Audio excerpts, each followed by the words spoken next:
Which of the following is not true? We have to select the wrong statement. Let's move towards options. Carbohydrate are used in lipogenesis.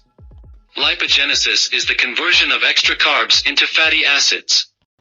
So carbohydrates are involved here. Carbohydrates are less soluble than fats in water. No, as simple carbohydrates are soluble in water, while fats are insoluble. Carbohydrate form a component of nucleic acid. Nucleic acid RNA and DNA has the components shown. And pentose sugar, which is a carbohydrate, is one of its components. So this statement is correct. Carbohydrates are utilized in synthesis of amino acids. Amino acid synthesis involves translation and transcription, which involves RNA.